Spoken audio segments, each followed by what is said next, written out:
Hello, today we show you how to unpack and assemble the ThinkRider X7 Pro Smart Trainer. First, let's open the package. If you do this alone, you can turn over the box so that you don't need others' help.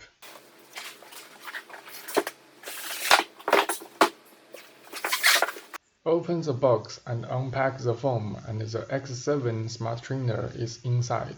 Take out the power adapter box and turn the trainer's foam, and you will find the accessory bag under the trainer. Then take out the accessory bag and the X7 trainer body as well. Please put the foam back and keep the box appropriately in case of after-sales needs. Next, let's check all the items inside the box. First, of course, the X7 Pro trainer body. Second is the power adapter box, which includes 2 wires.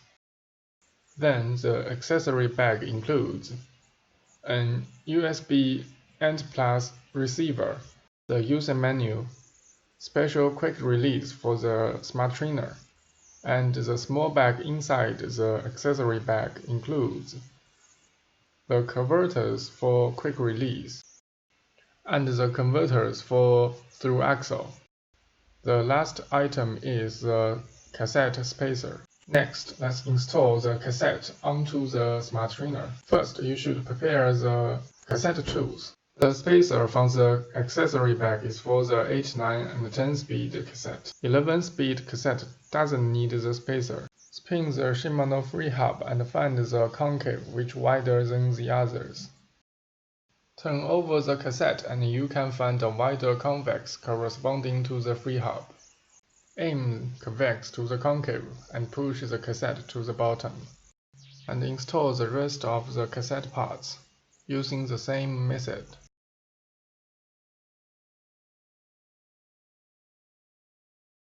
Next, use the cassette tools to lock the cassette lid. Use a wrench to lock the lid to the appropriate torque. The torque is about 35 to 50 Nm. If you use a Campagnolo or strong XDR cassette, you can ask the dealers for the free hub. Then choose the correct converters for your bag. The left pair is for the quick release and the right pair is for through axle. Insert the converters into the trainer and install the non-drive side in this direction. It's for the 130 quick release bags. Turn over the converter on the non-drive side and it's for the 135 quick release. The installation of through axle is almost the same.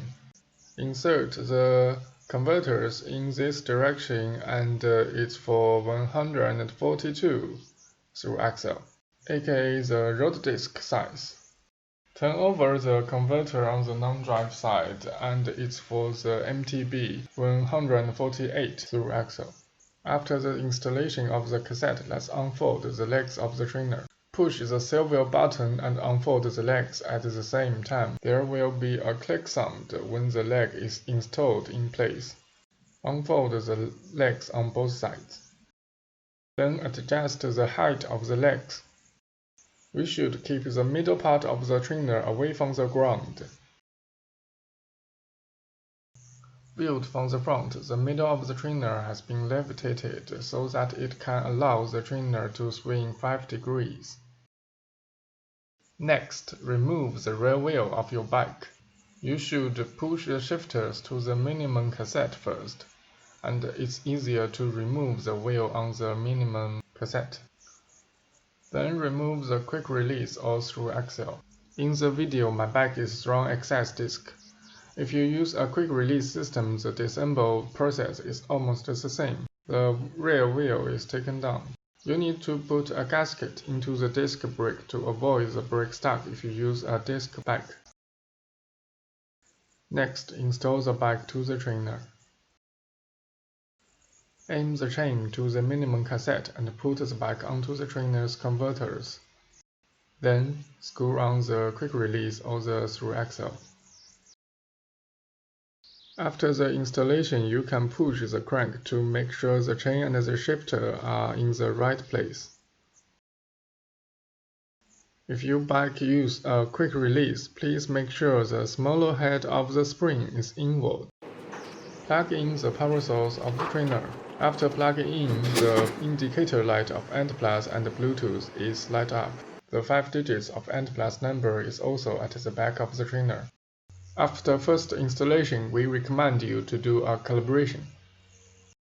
Search for ThinkRider tools in App Store or Google Play. Download it and open the app. Click Recreation Calibration, and then connect your trainer according to the AND+ number. Enter the calibration interface after connecting your trainer. Warm up a bit for about 2 minutes before calibration and do a little accelerate to 36 kph. Then stop pedaling and do not impede the motion of inertial wheel. Wait for the result.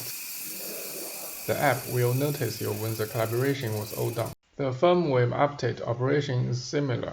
Click X7, connect the trainer, and click Upgrade, and the firmware will be upgraded. You can play 3D games and do some races after all this. Open Zwift, click power meter source, and then you can see the X7 signal. Connect the trainer to your phone, and you can also connect the heart rate or cadence sensors if you have them.